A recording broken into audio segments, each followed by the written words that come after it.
서론이 있고 본론이 있습니다. 그리고 이제 절정을 향해 가게 되어지고, 그리고 그 절정을 넘어 이제 결론을 향해 가게 되죠. 오늘 이 창세기 뒷부분에 나오는 이 요셉에 관련된 스토리, 생각보다 굉장히 깁니다. 10장이 넘는 아주 많은 스토리를 담고 있습니다. 이 스토리의 가장 하이라이트가 무엇일까? 왜 하나님은 한 왕의 역사를 한 구절로 끝내기도 하지만 오늘 이 창세기에 나와 있는 이 요셉의 스토리는 굉장히 길게 서술하고 있는 것일까? 그리고 이 형들과 요셉 안에 일어나는 이 스토리의 하이라이트, 절정은 무엇일까? 그 절정 부분이 오늘 우리가 읽은 이 본문이에요. 하나님께서 이 요셉을 통해 뭔가를 드러내고 계시는 것이죠. 우리가 그것을 찾아내야 하는 거죠. 많은 것들을 드러내고 있지만 오늘 이 본문 속에 하나님은 우리로 하여금 놀라운 하나님의 사랑을 드러내고 있어요. 그래서 저는 오늘 이 본문을 통해서 이 긴 서사, 긴 소설과 같은 이 요셉의 놀라운 이 사건의 절정 부분들을 여러분과 함께 좀 나눠보고자 합니다. 여러분, 이 어린 동생 요셉을 노예 상인들에게 이 형들이 판지가 대략 22년이라는 긴 세월이 흘러갔어요. 가나안 땅에는 이제 심각한 기근이 지금 찾아왔습니다. 요셉의 형들은 흉년으로 인해 곡물을 사기 위해 이집트로 지금 갔어요. 요셉의 형들은 모두가 요셉은 죽었다고 생각하고 있습니다. 아버지도 요셉은 죽었다 생각하고 있고, 이 10명의 형들도 요셉은 죽었다고 생각했어요. 하지만 요셉은 하나님의 은혜로 여전히 살아 있었고 이집트의 총리가 되어 있었어요. 요셉의 형들은 요셉이 살아서 이집트에 지금 총리로 있다라는 사실을 꿈에도 생각하지 못한 채 곡물을 사기 위해 이집트로 갔고 이집트 총리 앞에 엎드립니다. 요셉은 의도성을 가지고 곡물을 사러 온 형들을 이집트를 정탐하러 온 정탐꾼으로 몰아붙이죠. 의도성이 있어요. 요셉의 형들은 아니요, 우리는 그저 곡물을 사러 온 가나안 땅의 목자들이라고 해명하지만 그 말이 먹히지 않아요. 요셉은 가나안에 남아있는 너희들의 막내 동생 베냐민을 데려오면 너희들이 정탐꾼이 아니라는 것을 내가 받아주겠다라고 이야기하죠. 결국 요셉의 형들 가운데 시므온이 감옥에 보증으로 갇히고 나머지 형제들은 곡물을 사서 가나안으로 돌아오죠. 자, 그러나 가나안 땅의 기근은 계속되어져요.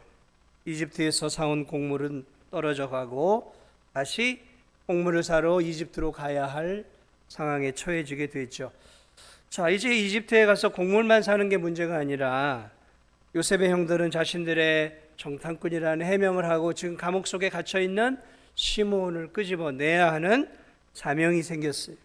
그들은 아버지 야곱의 허락을 간신히 받아 아버지가 애지중지하는 그 막내 베냐민을 데리고 마침내 이집트 총리 앞에 다시 서게 되죠. 자, 요셉은 자신의 친동생 베냐민을 마침내 22년 만에 17살에 헤어져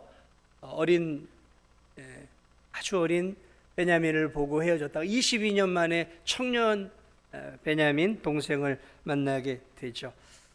자, 총리 요셉은 오해가 풀렸다는 증표로 형들에게 큰 잔치를 베풀어 주고 형들은 요셉이 아직도 총리인지도 모른 채 모든 것이 정상으로 이제 돌아왔다고 기뻐하죠. 필요한 곡물도 사고 정탐꾼이라는 총리의 오해도 풀리고 그동안 감옥에 있던 시므온도 이제 나오게 되어지죠. 모든 것들이 순적하게 진행되어져서 이들은 편안하고 행복한 마음으로 이제 가나안 땅을 향해 출발하기 시작합니다. 자, 그런데 이집트 총리였던 요셉은 이번에도 의도성을 가지고 자신이 사용하는 은잔을 동생 베냐민의 곡물자루 속에 집어넣게 시킵니다. 자, 그래서 요셉의 청지기가 요셉의 은잔을 동생 베냐민의 곡물 자리에 몰래 숨겨놔요. 그것도 모르고 이제 형들과 베냐민은 기쁨으로 돌아오고 있죠. 자, 그러다가 저 멀지 않은 곳에서 지금 총리의 일행들이 급습을 하게 되어지고 그들에게 이렇게 이야기합니다. 총리의 은잔이 없어졌다. 너희들이 훔쳐갔지. 그리고 그들을 압박하죠. 이 형제들이 이야기합니다. 우리는 결단코 은잔을 훔쳐가지 않았습니다. 왜 우리가 은잔을 훔쳐가야 합니까? 우리는 그럴 만한 이유가 없습니다. 그래서 이제 총리 일행이 이제 짐을 뒤지기 시작을 하죠. 뒤지십시오. 뭐 우리가 아쉬울 게 있겠습니까? 나 뒤져서 걸리는 사람이 있다면 당신들의 종이 되겠습니다. 이 약속을 한 사람씩 다 조사를 하고 마지막에 막내 베냐민의 곡물자루를 뒤지는데 그 안에서 총리의 은잔이 나오게 되죠. 참 기가 막힌 일이. 아마 요셉의 형제들은 아마 정말 뒤로 다 자빠졌을 거예요. 자신들은 총리의 은잔을 훔칠 만한 시간적인 여유도 그리고 이유도 없었어요. 그러나 어쨌든 베냐민에게서 은잔이 발견되자 이 요셉의 형들이 지금 보니까 성경을 보니까 정신들이 나갔어요. 너무도 기가 막힌 현실 앞에 형들이 모두 자신의 옷을 찢습니다. 유대인들은 비통할 때 옷을 찢죠. 자신의 귀한 옷을 찢으며 비통. 왜냐하면 다른 형제에게서 은잔이 나온 게 아니라 아버지가 그토록 자신의 영혼과 같이 여기고 있는 생명처럼 사랑하고 있는 이 막둥이 베냐민에게서 이집트 총리의 은잔이 나온 거예요. 여러분, 형들은 과거에 자신들의 독한 시기심으로 동생 요셉을 이집트로 가는 상인들에게 은 20에 팔아 넘겨버렸어요.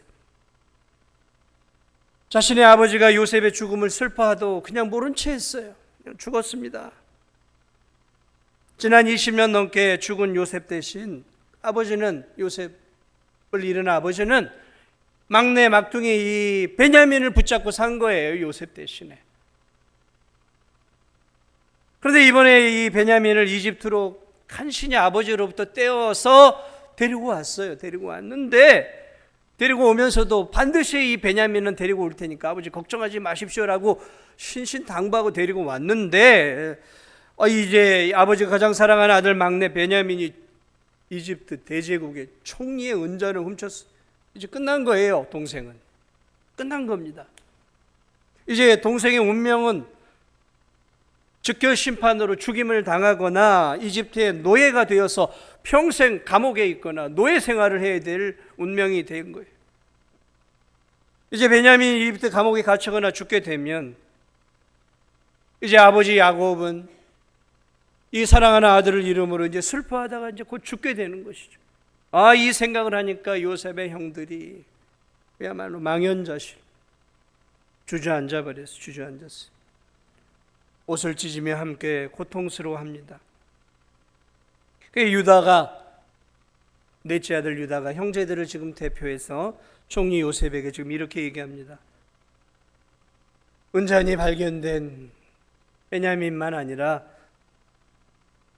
우리 모든 형제들이 모두가 다 총리의 노예가 되겠습니다. 아마 22년 전이었다면 이 형들은 분명 은잔이 나온 베냐민을 강하게 비판해. 너 도대체 어떻게 초신을 했길래 은잔이 네 곡물자루 속에 나오냐?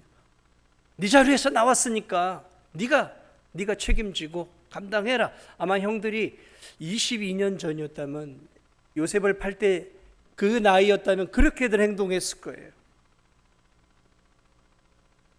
아니면은 자신들의 위기를 모면하기 위해서 네 놈이 훔쳤구나.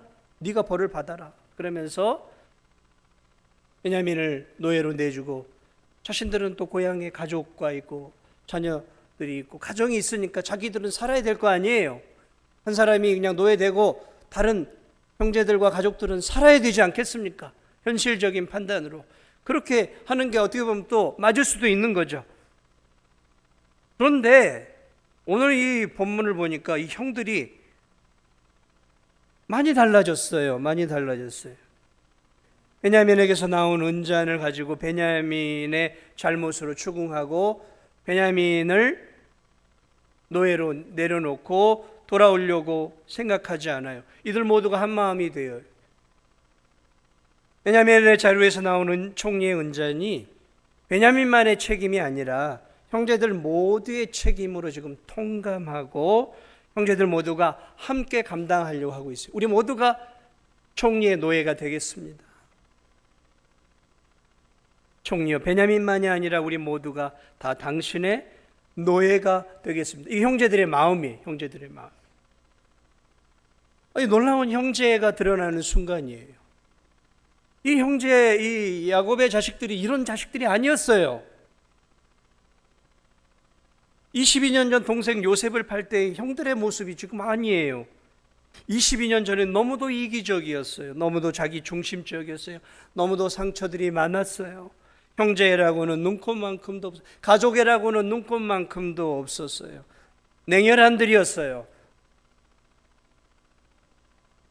요셉을 노예로 20에 팔아버리고 아버지에게는 짐승에 쫓겨 죽였습니다 하고 요셉의 옷을 짐승에 피를 묻혀가지고 죽였다고 거짓말을 하고 20년 동안 넘게 살아왔던 아들들이란 말이죠. 여러분, 이런 아들들이었단 말이죠. 형제라고는, 가족이라고는, 아버지에 대한 사랑이라고는 찾아볼 수 없는 그런 자식들이었단 말이죠. 그런데 지금 이 모습은 너무 달라졌어요.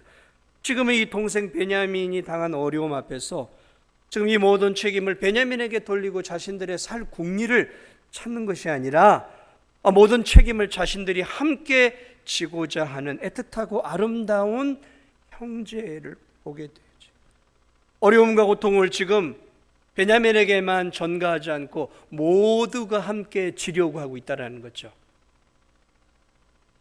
그렇습니다. 지금 요셉의 형들은 한 마음이 되어져 있어요. 은잔을 훔친 것에 대한 책임을 함께 지는 이타적인 형제들의 모습을 오늘 우리가 볼 수 있는 것이죠. 여기에 오늘 이 야곱과 요셉의 스토리의 절정 부분을 향해 가고 있는 거예요. 이 사건이. 사랑하는 여러분, 교회 공동체건 가정 공동체건 직장 공동체, 취미 공동체, 여가 공동체, 우리는 많은 공동체에서 활동하죠. 오늘 예배 드리는 우리들은 교회 공동체에 속해 있죠. 여러분, 이 공동체가, 우리가 속한 공동체가 갈등이나 문제가 없을 땐 참 좋아요. 서로 돌아보고 웃고 격려해주고 유머도 나누죠. 자, 그러나 공동체 안에 어려운 일이 생기기 시작할 때가 많습니다. 갈등도 생기고 문제가 발생하고 또 공동체 안에 손해가 찾아옵니다. 대개 공동체의 한 일원이나 한두 명의 일원이나 잘못 또는 실수이든 간에 공동체 안에 있는 어떤 멤버의 실수나 또는 잘못으로 인해서 공동체가 위기에 빠질 수가 있어요. 자, 그럴 때 보통 공동체 안에 있는 사람들은 그 어려움을 일으킨 그 당사자를 속으로든 겉으로든 비판하고 비난합니다. 일반적으로 그래요. 비판하고 비난합니다. 저 사람 때문에 지금 우리 교회가 어려워진 거야. 저 사람 때문에, 내 남편 때문에 지금 우리 가정이 이렇게, 내가 이렇게 힘든 거야.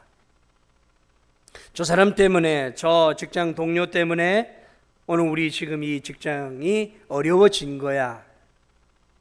그러면서 문제의 원인을 언제나 남의 탓을 하는 것이죠. 비난하고 비판하면서 자신을 보호하죠. 자신은 보호하고 상대에게 모든 화살을 돌리죠. 가정 안에서도 마찬가지죠. 배우자 간에도 어려움이 생기면 당신이 이렇게 했으니까 지금 우리 가정에 이런 어려움이 생기는 거 아니에요.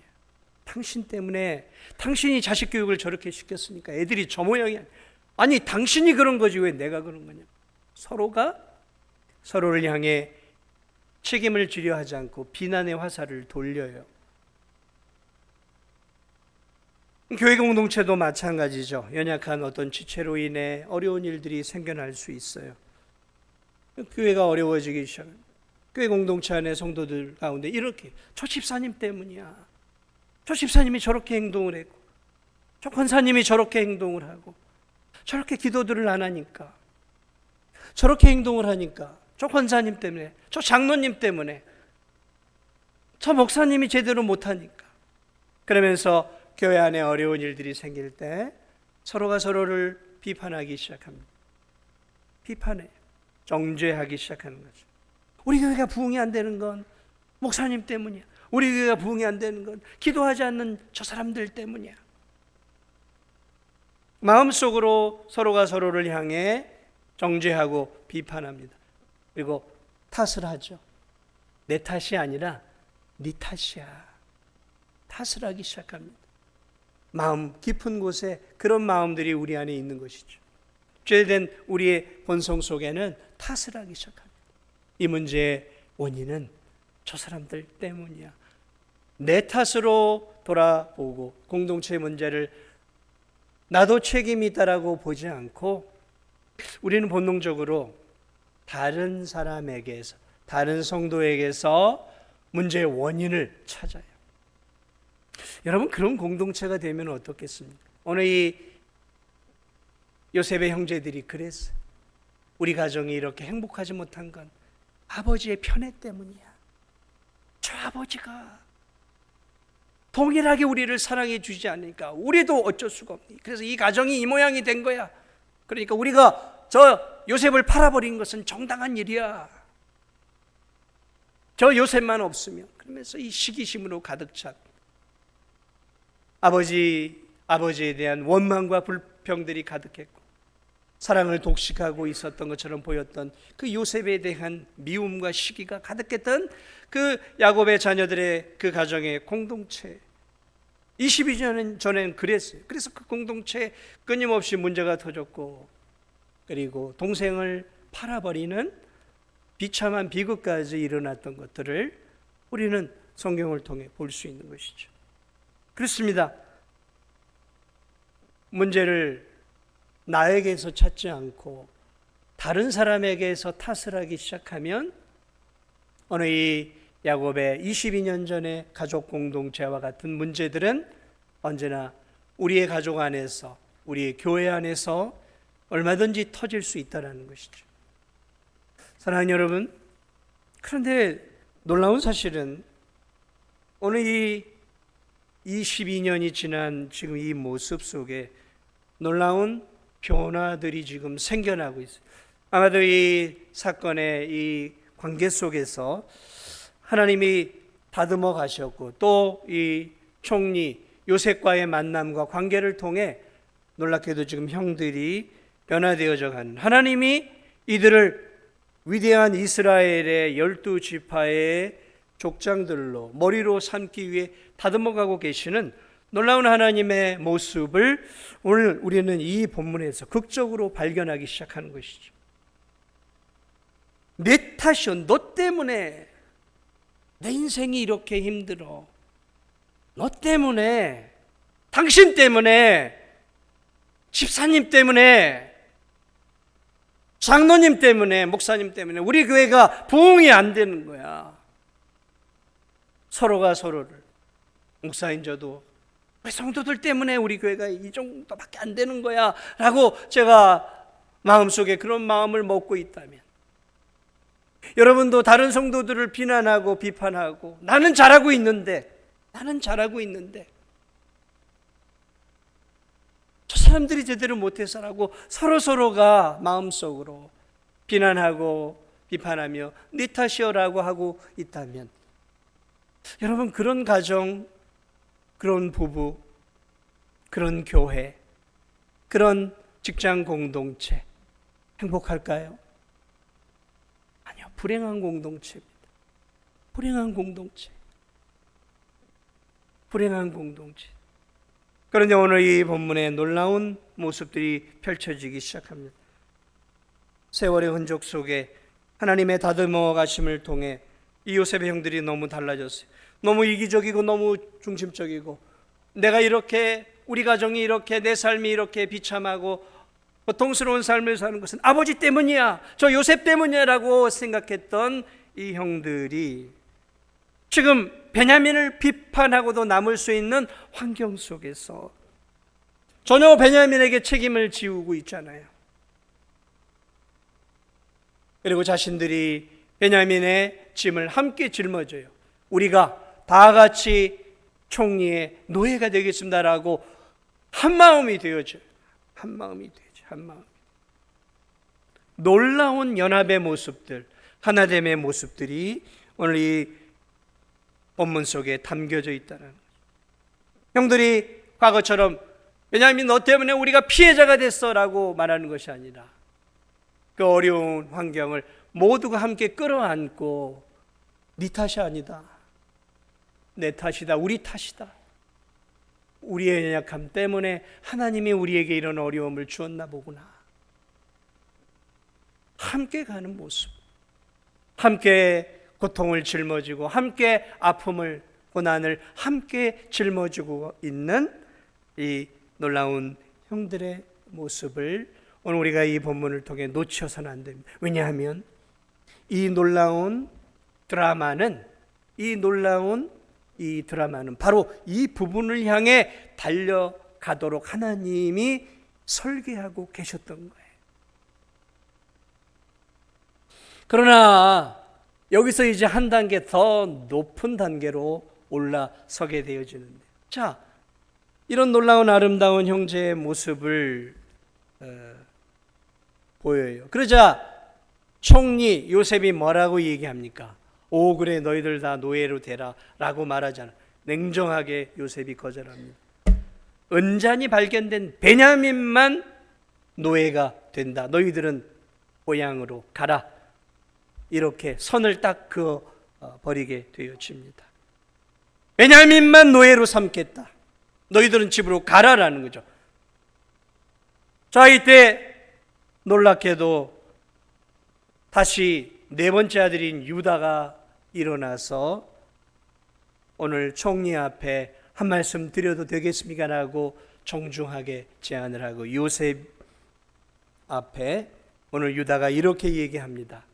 오늘 이 유다가 하는 이야기는 오늘 이 요셉의 이야기의 하이라이트예요. 핵심입니다. 총리여, 우리 아버지가 너무도 사랑하는 아들이 은잔을 훔친 이 베냐민입니다. 베냐민의 형이 죽고 난 뒤 저희 아버지는 이 베냐민을 더욱더 사랑하며 살아왔습니다. 만약 이 아들 베냐민이 감옥에 갇히고 노예가 되면 저희 아버지는 충격을 받아 곧 죽게 될 것입니다.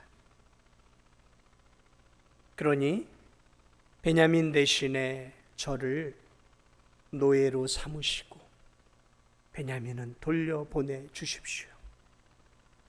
정말 이 유다가 놀라운 탄원을 총리 요셉에게 하고 있어요. 사랑하는 아버지의 고통을 자신이 감당할 수 없다. 사랑하는 아버지가 베냐민을 이름으로 고통당하는 것을 자신이 감당할 수 없다는 거죠. 그리고 동생 베냐민의 생명을 위해 그 스스로 자신의 자유를 포기하고 자신이 노예가 되겠다라고 총리에게 지금 제안하고 있어요. 베냐민을 대신해 자신이 벌을 받겠다는 거죠. 베냐민 대신에 자신이 감옥에 가겠다는 거예요. 베냐민에게 자유를 주고 자신을 노예로 삼아 달라고 하는 거예요. 지금 유다는 베냐민을 구할 수만 있다면 자신의 생명까지 아낌없이 내어놓겠다고 제안하고 있어요. 놀라운 자기 희생과 헌신의 모습이 오늘 이 유다에게서 보여주고 있어요. 여러분, 과거 22년 전에 유다는 이런 유다가 아니었어요. 그는 요셉에 대해 독한 시기심에 사로잡혔고 아버지를 미워하고 증오하던 아들이었어요. 아버지 때문에 우리 가정이 이 모양 이 꼴이 되었어요. 아버지의 편애가 우리 가정의 형제들을 이렇게 엉망진창으로 만들었어요. 저 동생 요셉만 없어지면 우리가 숨을 쉴 수 있을 것 같아요. 그는 자신의 만족과 행복을 위해 동생 요셉을 팔아버리도록 제안을 했던 아들이 이기적이고 차가운 성품의 소유자였어요. 아버지가 자식을 잃어버리고 자식이 죽었다는 소식을 듣게 될 때 아버지의 그 찢어지는 아픔에 대해서 그는 관심이 없었어요. 아버지에게 관심이 없었어요. 그는 오직 자신의 만족과 행복만을 생각했던 차가운 아들이었어요. 이 유다는 동생이 죽던 말든 동생 요셉을 사랑하는 아버지를 향한 분노와 증오가 그 마음속에 가득했어요. 아버지를 향한 애정 따위는 없었어요. 그런데 오늘 이집트 총리 앞에서 자신의 자유와 하나밖에 없는 생명을 내놓으며 동생 베냐민의 생명과 자유를 구하고 있는 이 속 깊고 사랑이 깊은 이 유다의 모습. 언제부터인지 모르지만 이 유다는 아버지를 향한 깊은 사랑이 있어요. 오늘 이 본문 안에도 베냐민을 잃게 되었을 때 아버지가 당할 그 아픔을 본인이 견딜 수 없어 하는 아버지를 향한 깊은 사랑의 모습을 오늘 보여주고 있습니다. 동생의 생명을 구하기 위해 자신의 하나밖에 없는 인생은 두 개가 아니죠. 하나밖에 없는 인생이죠. 먹고 마시고 즐기며 살고 싶어하는 생명을 가지고 마음껏 살고 싶어하는 인간의 그 자유의 본능을 내려놓고 동생의 생명을 살리기 위해 동생에게 참된 자유를 주기 위해 아낌없이 자신의 생명과 자유를 포기하고 내려놓고 있는 이 자기 희생의 놀라운 유다의 모습. 여러분, 이 유다는 네 번째 아들이에요. 그런데 성경을 보면 이 유다에게서 다윗왕이 탄생하고 이 유다의 가문에서 예수 그리스도가 탄생하게 되어집니다. 오늘 이 본문이 그 이유를 가르쳐주고 있는 거예요. 왜 네 번째 아들인 유다가 이스라엘을 대표하는 대표 가문으로 언제부터 바뀌게 되었는지, 그리고 이 유다를 통해 영원한 메시아가 탄생할 수밖에 없었는지, 오늘 이 사건이 바로 그 단초를 우리에게 제공해 주고 있다는 사실이죠. 이러한 놀라운 예수 그리스도의 아름다운 사랑의 모습은 유다에게서만 보여지는 것은 아니에요. 우리가 알고 있는 이 모세라고 하는 사람을 통해 우리는 이 유다의 희생의 모습을 보게 됩니다. 모세가 시내산에서 율법을 받기 위해 시내산에 40일 동안 있으니까 이 밑에 있는 백성들이 언제 모세가 내려오냐, 모세가 죽은 것은 아니냐라고 해요. 그래 이 시내산 아래에서 이 이스라엘 백성들이 자신들의 금고리를 가지고 이스라엘 백성들이 무엇을 만드냐면 금송아지를 만들어요. 이집트에서 섬기던 황금 송아지를 만들어 놓고 이것이 우리를 구원하신 여호와 하나님이라고 생각합니다. 거기에 제사를 드리고 막 춤을 추게 되어지죠. 하나님이 화가 나셨어요.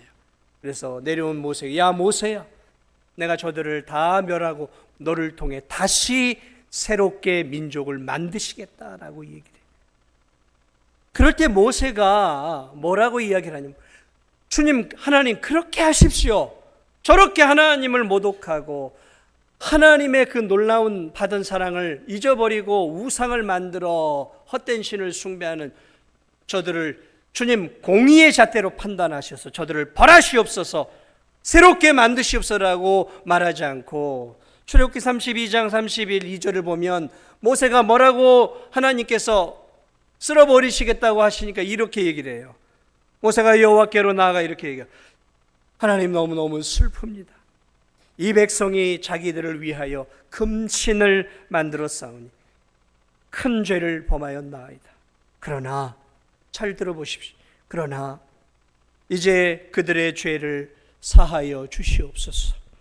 그렇지 아니하시오면 원하건대 주께서 기록하신 책에서 내 이름을 지워버려 주시옵소서.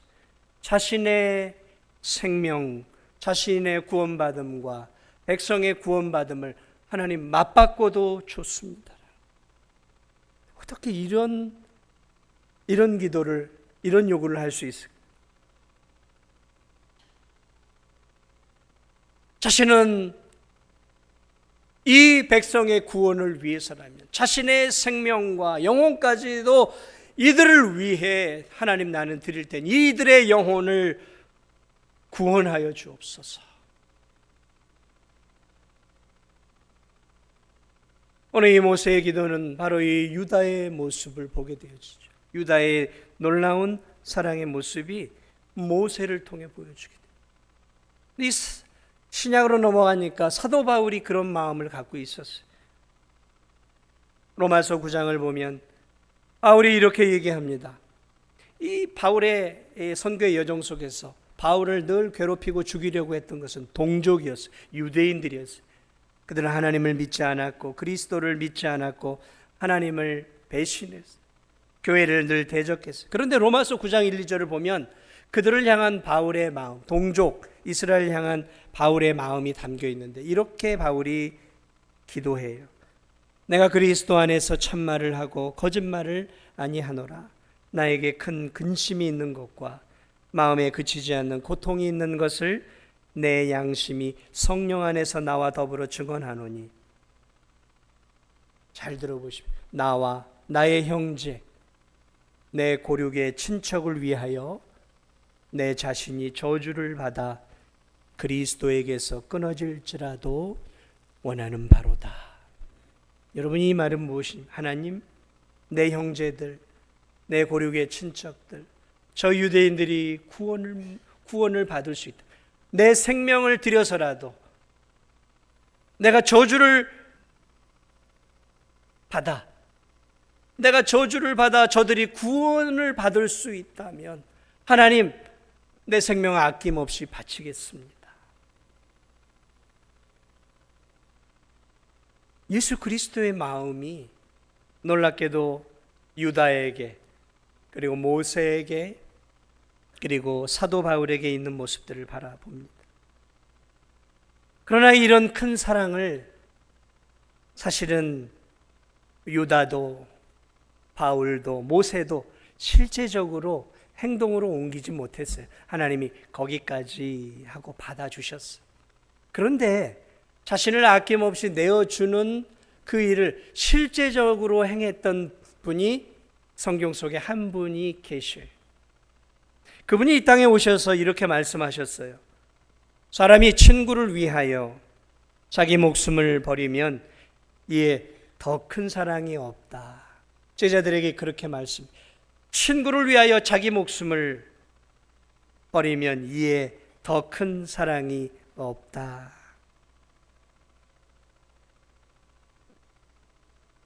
그리고 이분은 그 사랑을 친구들을 위해, 친구된 우리들을 위해 실제적으로 자신의 목숨과 이 땅의 수많은 죄인들인 우리들의 목숨을 맞바꾸는 일들을 하셨어요. 그것이 십자가의 사랑입니다. 십자가의 사랑이죠. 빌립보서 2장 5에서 8절은 이렇게 얘기합니다. 너희 안에 이 마음을 품으라.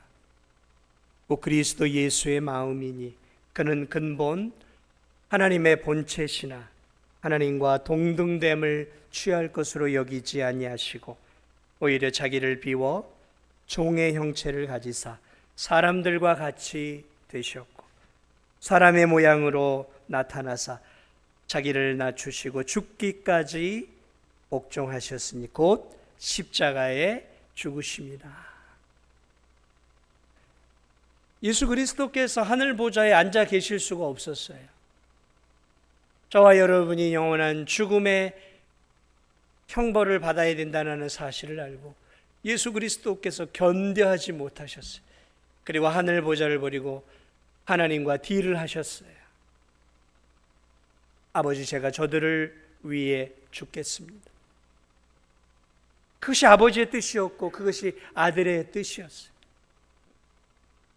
그래서 하늘 보좌를 버리시고 오늘 본문에 나온 유다처럼 베냐민의 생명을 내 생명과 바꾸어 주십시오. 베냐민에게 자유를 주시고 내 자유를 뺏어가 주십시오. 베냐민에게 자유를 주시고 나를 노예로 삼아 주옵소서라고 말했던 이 유다의 고백을 하나님의 아들이 아버지께 하셨던 거예요. 그리고 낳고 전한 이 땅에 오셨어요.